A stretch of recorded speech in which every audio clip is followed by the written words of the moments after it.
ക്രോഷ് ചെയ്യാൻ പഠിച്ചിട്ട് ആദ്യം നമ്മളൊരു കീ ചെയിനാണ് കേട്ടോ ചെയ്ത് പഠിച്ചത്. ഫസ്റ്റ് കീ ചെയിനായിരുന്നു ചെയ്ത് പഠിച്ചത്. ഇതിപ്പോൾ രണ്ടാമത്തെ പ്രൊജക്റ്റാണ് ഞാൻ ചെയ്യുന്നത്. രണ്ടാമത്തേത് എന്താണ് ഒരു ഫ്ലവർ ബൊക്കെ.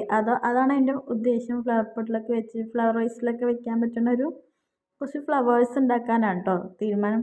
അപ്പോൾ അതിന് വേണ്ടിയിട്ടാണ് ഇങ്ങനെ ഇരുന്ന് കുത്തിയിരുന്ന് പണിയെടുക്കുന്നത്. എങ്ങനെ ആയാലും ഫ്ലവർ പോട്ടിലൊക്കെ വെക്കണമെങ്കിൽ ഒരുപാട് ഫ്ലവേഴ്സ് വേണമല്ലോ. അപ്പോൾ ഞാൻ മഞ്ഞപ്പൂവാണ് ട്ടോ ഉണ്ടാക്കണത്.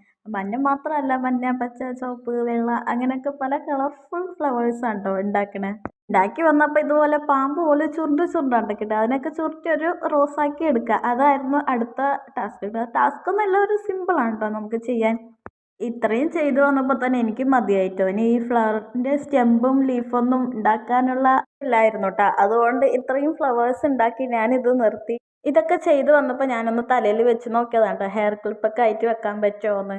ഇങ്ങനെ വെച്ചാലും ഭംഗിയൊക്കെ ഉണ്ടാവും കേട്ടോ. ക്ലിപ്പൊക്കെ ആഡ് ചെയ്ത് നമുക്ക് മുടിയിൽ വെച്ചാലും കാണാൻ ഭംഗിയൊക്കെ ഉണ്ടാവും. പക്ഷേ എൻ്റെ ഉദ്ദേശം അതൊന്നുമല്ല. എൻ്റെ ഉദ്ദേശം ഒരു ഫ്ലവർ പോട്ടിൽ വെക്കാനാണ് കേട്ടോ.